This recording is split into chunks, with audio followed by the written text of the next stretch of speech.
Hello, church. I just wanted to give you an update on our 40-day season of discernment. On Sunday, we finished our 40-day prayer process where we spent 40 days asking tough questions of God. And throughout those 40 days, we sought to find meaningful ways to listen to God's guidance as we have tried to understand how God is calling us to be church, not just in the year 2020, but in 25 years from now. And throughout this season of prayer, we have heard some pretty incredible stories of how God has been speaking and moving in the lives of several of our church members. And so on this past Sunday, we gathered as a faith community for a single worship service, and then for our final prayer report, where our leadership sort of outlined a few of the big things that we have consistently heard God speak over the last 40 days. And I want to share those with you and just tell you a bit of where we are in the process and what to expect in the next several weeks and months even as we move forward with this vision that God has given us. First, I would say that perhaps the most exciting thing that we have heard consistently over the last 40 days is this affirmation that God is continuing to call us to be a mission-minded church, about finding ways to move beyond the walls of the church and serve the community of San Angelo and beyond. And what seems to be the clearest way in which God has been speaking over the last 40 days is we want to think differently about how we do our food pantry ministry. We currently feed about 80 families or so every week, and we celebrate that work, but we think that God is kind of giving us a nudge to do that differently, to do it in a way in which we can continue to serve those 80 families, but maybe build meaningful relationships with them and maybe even serve a larger number of folk. So the way we are identifying this vision for the food pantry is we're labeling it the grocery store ministry. And the big God-sized dream that is kind of set before us in this moment is to think about what would it be if we built a grocery store that is different than other grocery stores in the sense that when you checked out, rather than paying the dollar amount that ringed up on the register, the cashier would look at you and simply say, pay what you can. And we think by doing this kind of ministry, we might actually be able to eliminate food insecurity for all of Tom Green County.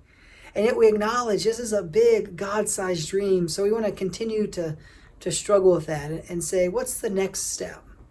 What's the thing we can do differently next month or next year as we continue to work toward this God vision? And so that's exciting to think about, that we're doing ministry and yet there's opportunities to do it in new and unique ways that might serve even more people.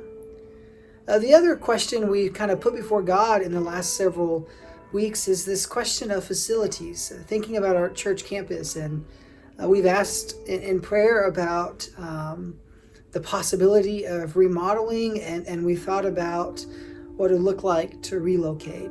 And though there's still a few moving pieces that we're trying to clarify and get some answers to some questions that we've been asked, it seems in this moment the energy is to renovate and to remodel our existing downtown location.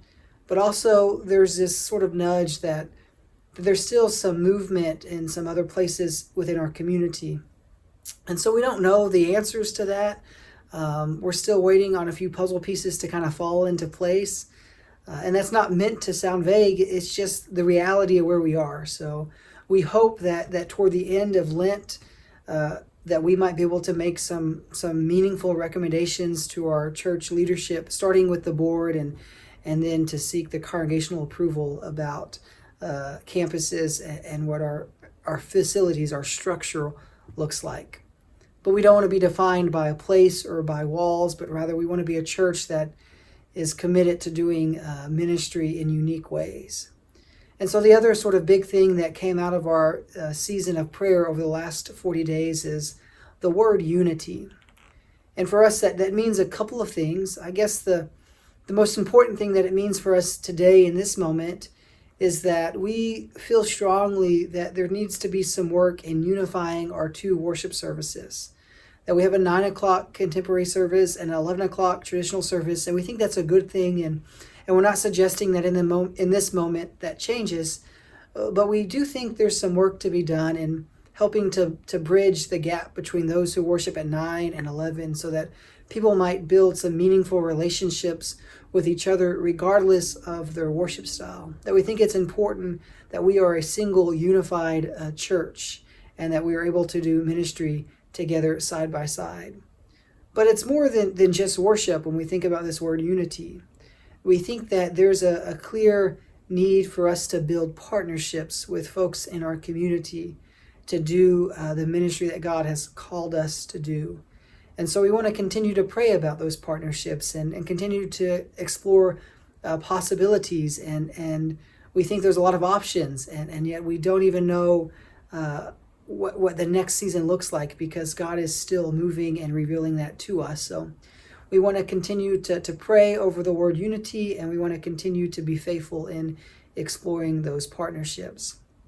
And a lot of folks have asked about our children and youth ministry program, and we think that's important, and we want to continue to build and develop that. We have an excellent program already, but we think it's time to take that to the next level. And so just this week, actually, we posted a job posting for a children and youth minister, a family minister of sorts, and we've shared that with about 100 or so folks already, and we are hopeful that we'll get the right person, that God will send us the right person to partner alongside us and do ministry that is really focused toward growing and developing our children and youth program.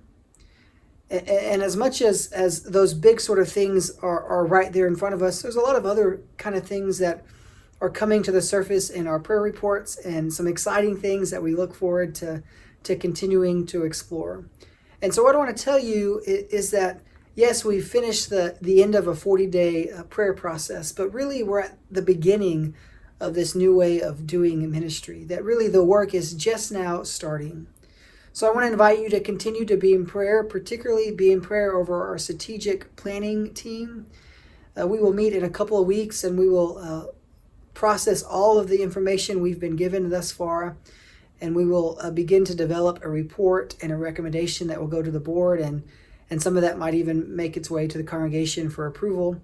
And then different groups will begin to be developed as they put into action some of these vision that God has given us. It's exciting. It's refreshing to see all the ways in which God is still working and moving in our church.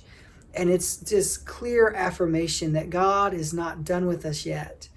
And I don't know about you, but I'm so excited. I'm so excited to think about what life could be for First Christian San Angelo.